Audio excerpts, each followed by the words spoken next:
Orion, LNWR number 1957 of the Alfred the Great class, was built approximately 100 years ago at the LNWR's Crewe Works. Orion is a web compound locomotive and was, in 1930, exhibited at St George's Hall, Liverpool at the centenary celebrations of the Liverpool and Manchester Railway. It was bequeathed to the Stephenson Locomotive Society in 1959 for preservation.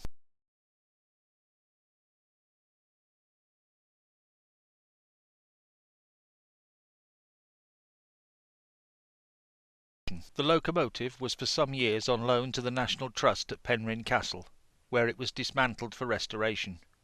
A long, slow period of restoration followed until the Stephenson Locomotive Society was awarded a grant from the Heritage Lottery Fund to complete the project.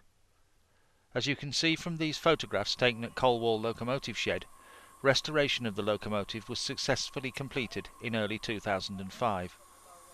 Following earlier trial steamings, on Sunday the 24th of April 2005, during the SLS AGM weekend, Orion was steamed and made its first public runs in front of a gathering of society members and guests. A short ceremony was held to mark the completion of this overhaul. Colwall is on the Downs School Miniature Railway, and for those who don't already know, this Orion is a miniature locomotive, constructed to run on 9.5-inch gauge track. However, the size of the engine does not diminish the relevance of Orion's history, as the SLS are custodians of an engine with tremendous historic significance.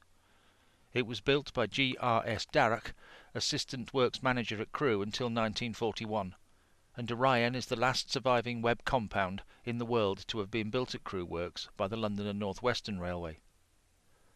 Orion is one of only a handful of former LNWR locomotives surviving in preservation anywhere in the world to any scale. Although built for private use by Mr. Darrach, all the parts of the locomotive were cast and machined at Crewe Works, and the locomotive therefore qualifies as a genuine LNWR locomotive. There are undoubtedly other live steam locomotives built as replicas of LNWR prototype designs. The SLS-owned Orion is unique. It is a 1/6 size, full-scale working model. The locomotive is a genuine web compound, built just like the full-size versions, with 2 outside high-pressure cylinders and 2 low-pressure ones between the frames. The valve gear is of course Joy valve gear, driven from between the frames and with a simple lever at the front to drive the outside cylinder valves. During the restoration programme, the frames and tender were exhibited at the Crewe Works Open Weekend on the 31st of May and 1st of June 2003. Following completion of the boiler overhaul, Orion was also displayed at Railfest at the National Railway Museum, York, from 29th of May to the 6th of June 2004.